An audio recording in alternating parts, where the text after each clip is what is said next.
हमारे पास 3 goal set होने चाहिए। एक तो ये कि हम अपनी डाइट में ऐसे फूड्स को इनटेक करें जो नेचुरली आयरन रिच हों। सेकंड ये कि जिनमें विटामिन बी 12 और फोलेट विटामिन बी 9 इनकी ज़्यादा हो। और थर्ड ऐसे फूड्स को इनटेक करें जिसमें विटामिन सी ज़्यादा हो जो आयरन की एब्जॉर्प्शन को इंक्रीज़ करते हैं। और फोर्थ ऐसे फूड्स को अवॉइड करें जिसमें आयरन एब्जॉर्प्शन जिनसे हिंडर होती है, जो क्योंकि उनमें टैनिन प्रेजेंट होता है जो हमारी आयरन एब्जॉर्प्शन को हिंडर करता है। सबसे पहले हम बात करते हैं कि वो फूड्स जो आयरन में ज़्यादा होते हैं, जिनमें हमारे पास आ जाते हैं डार्क ग्रीन लीफी वेजिटेबल्स। अच्छा, आयरन हमारे पास दो फॉर्म्स में अवेलेबल है, एक है हीम आयरन और एक है नॉन हीम आयरन। जो iron rich foods animal foods होते हैं वो हमारे पास हीम आयरन प्रोवाइड करते हैं, जो हमारे पास बॉडी में इजीली एब्जॉर्ब हो जाता है, जिसके लिए हमें कोई प्रिकर्सर की नीड नहीं होती फॉर इट्स एब्जॉर्प्शन। जिसमें हमारे पास कलेजी आ जाता है और ऑर्गन मीट आ जाता है, रेड मीट आ जाते हैं, लेकिन चर्बी वाला मीट ना हो, जैसे कि पट्ठों का गोश्त आ गया, गर्दन का गोश्त आ गया, रान का गोश्त आ गया, चिकन में जो है वो लेग पीस आ गए, थाई का पीस आ गया। ये चीज़ें ऐसी होंगी जो आयरन रिच होंगी और ये बॉडी में इजीली एब्जॉर्ब हो जाएंगी, कोई हमें इसकी प्रिकर्सर की नीड नहीं होगी। और वो आयरन जो हमें प्लांट सोर्सेज से अवेलेबल होता है वो नॉन हीम आयरन होता है, जिसके लिए हमें विटामिन सी का इंटेक करना बहुत ज़रूरी है उसकी एब्जॉर्प्शन के लिए। लाइक फॉर एग्जांपल अगर हम पालक है, मेथी है, साग है, उसके अलावा हमारे पास चुकंदर है, खजूरें हैं, और इंजीर है, किशमिश है, खुबानी है, आलू बुखारे हैं, खुश्क आलू के बुखारे हैं। ये सब चीज़ें हमारे पास प्लांट सोर्सेज ऑफ आयरन है। इसकी एब्जॉर्प्शन के लिए हमारे पास विटामिन सी का इंटेक करना बहुत ज़रूरी होता है। विटामिन सी हमारे पास जैसे नींबू हैं, ऑरेंजेस हैं, गावा है, कैप्सिकम है, शिमला मिर्च हो गई, हरी मिर्च हो गई, और नींबू हो गया। ये सब चीज़ें लाइक फॉर एग्जांपल अगर हम पालक खा रहे हैं, पालक एक आयरन का अच्छा सोर्स है, लेकिन अगर इसमें कोई विटामिन सी ऐड नहीं होगा तो आयरन हमारी बॉडी में एब्जॉर्ब नहीं होगा। तो कोशिश होनी चाहिए जैसे पालक में हम थोड़ा सा नींबू ऊपर से डाल दें तो हमारे पास आयरन की एब्जॉर्प्शन इंक्रीज हो जाएगी। उसके अलावा हमारे पास जो है वो आयरन की विटामिन ऐसे बच्चे इससे ज़्यादा इफेक्टेड होते हैं। इसके अलावा प्रेग्नेंट वुमेन हैं और वुमेन ऑफ रिप्रोडक्टिव एजेस, जो चाइल्ड बेयरिंग एज की लड़कियां होती हैं वो इफेक्टेड होती हैं। तो यूजुअली बच्चे जो होते हैं वो पालक वगैरह नहीं खाते या चुकंदर वगैरह नहीं खाते। तो एक नेचुरल मेथड आता है फोर्टिफिकेशन का मेथड, जिससे हम जो है वो एक पर्टिकुलर कोई भी चीज़ में अगर हम आर्टिफिशियली कोई चीज़ न्यूट्रिएंट ऐड कर रहे हैं, that is the process of उसकी न्यूट्रिएंट वैल्यू को फर्दर बढ़ाने के लिए वो फोर्टिफिकेशन है। अगर मैं रोटी बना रही हूँ अपने घर में, एक नॉर्मल चक्की के आटे की रोटी बना रही हूँ और अगर कोई बच्चा है वो पालक नहीं खाता, तो मैं ये कर सकती हूँ कि पालक को उबाल के और उसको प्योरी फॉर्म में बना के अपने आटे में मिक्स कर दूँ, या चुकंदर को प्योरी फॉर्म में बना के अपने आटे में मिक्स कर दूँ। तो ये कि बच्चा उसके कलर से भी खा लेगा और उसे उसके पास उसको आयरन भी जा रहा है। उसमें जैसे पिंक कलर, अगर मैं बीटरूट को प्योरी बनाती हूँ चुकंदर की, तो मैं अगर इसमें आटे में ऐड करती हूँ तो वो पिंक कलर का आटा बन जाएगा, यानी पिंक कलर की रोटी जो है वो बन जाएगी। तो इन द सेंस वो बच्चे के लिए अट्रैक्टिव भी होगी और वो इजीली खा लेगा और उसकी आयरन कंटेंट भी जो है वो आयरन की रिक्वायरमेंट भी पूरी हो जाएगी।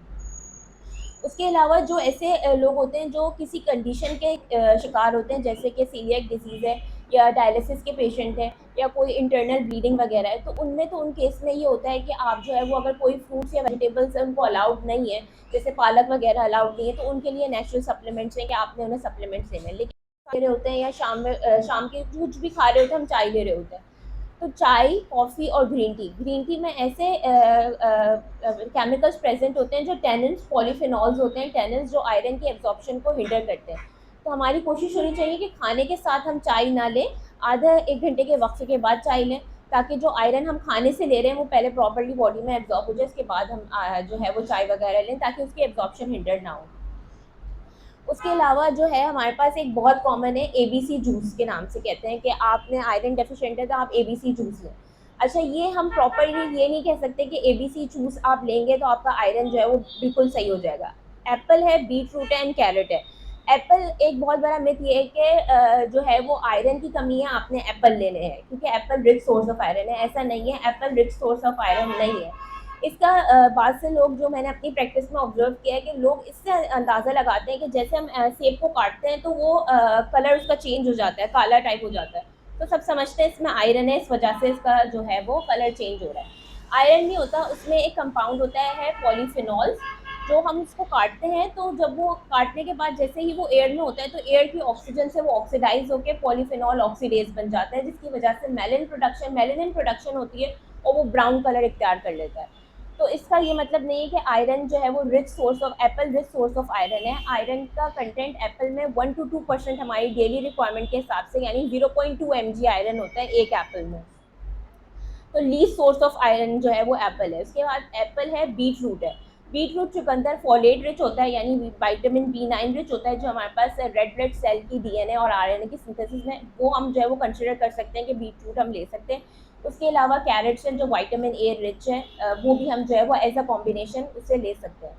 अच्छा, उसके अलावा जो है वो एक ये होता है कि जो हमारे पास इंजीर है और खजूर वगैरह है, उसकी कोशिश ये होनी चाहिए कि हम उन्हें ओवरनाइट सोक करके रख दें और नेक्स्ट मॉर्निंग उनका पानी जो है वो डिस्कार्ड करके लें, क्योंकि आप लोग जब भी उन्हें सोक करके रखेंगे तो नेक्स्ट मॉर्निंग जो है वो स्वेल्ड अप फॉर्म में होंगे। तो स्वेल्ड अप में उनके जो अंदर आयरन कंटेंट है वो बॉडी में ज़्यादा बायो अवेलेबल होगा, यानी ज़्यादा अच्छे से एब्जॉर्प्शन की होगी एज़ कम्पेयर टू अगर हम उसे रॉ लें। उसके अलावा शहतूत होता है, जो मलबेरीज होती हैं, वो भी आयरन का अच्छा सोर्स है, तो हमें कोशिश करनी चाहिए वो भी हम आयरन के इसमें लें।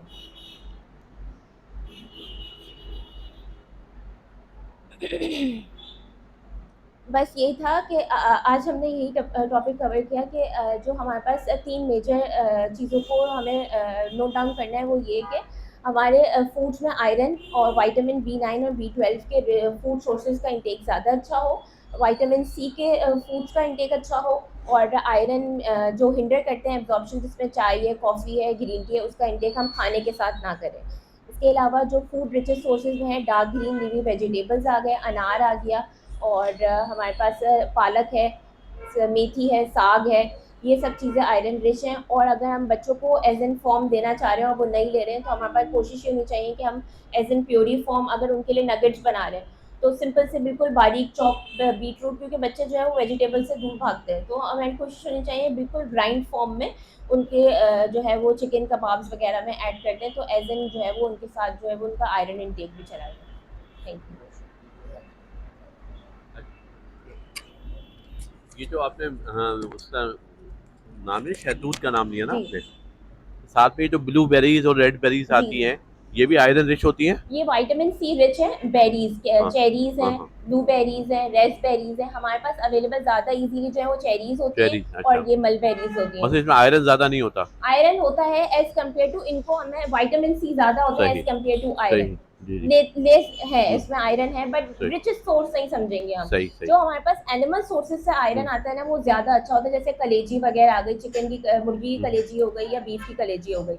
लेकिन उसमें एक चीज़ ये होती है कि जो प्रेग्नेंट वुमेन होती हैं उनको हमें जो है वो उनके इंटेक को मॉनिटर करना पड़ता है, क्योंकि विटामिन ए रिच होता है लिवर, उसमें उनके पास फिर वो अर्ली मिसकैरेजेस और बर्थ डिफेक्ट का इशू आता है। तो उनमें अगर कलेजी वो खा रही है तो वो मॉडरेशन में रह के खाएं, ये नहीं कि फिर अब वो आयरन डेफिशिएंसी को कम्प्लीटली सही। उसके थ्रू जो है वो दिन रात जो है वो कलेजी खा रही है, क्योंकि उसमें विटामिन ए और रेटिनॉल फॉर्म में होता है, इस हुँ। वजह से जो है वो अर्ली मिसकैरेजेस और बर्थ डिफेक्ट कॉज करता है। अच्छा, आपने जो एबीसी की बात की ना, जी। जो ये जूस आता है, ये वहाँ से फॉर्मुलेटेड भी आ रहा है आजकल ना, डब्बों में पैक आ रहा है। उसको इस्तेमाल कर सकते हैं? कौन सा सर? ए एबीसी जी जूस जी हो गया ना, सर।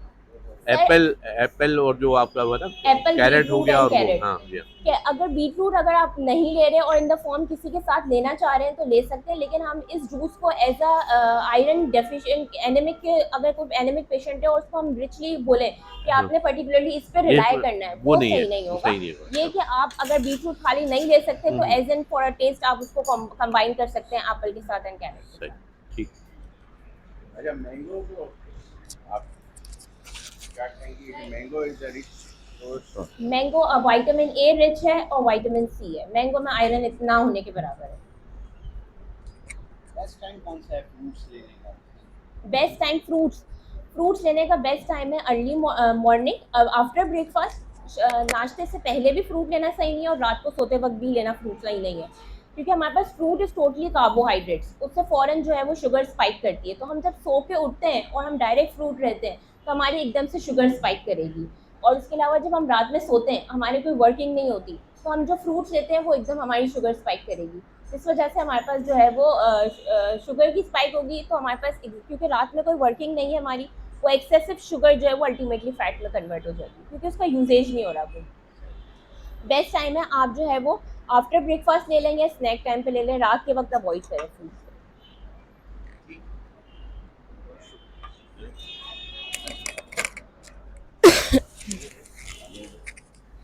डॉक्टर साहब ये आपसे डॉक्टर अतिया, आप लोगों ने इसकी ये की उस पर रिक्वेस्ट पे ये पॉइंट हमने रेज़ किया था।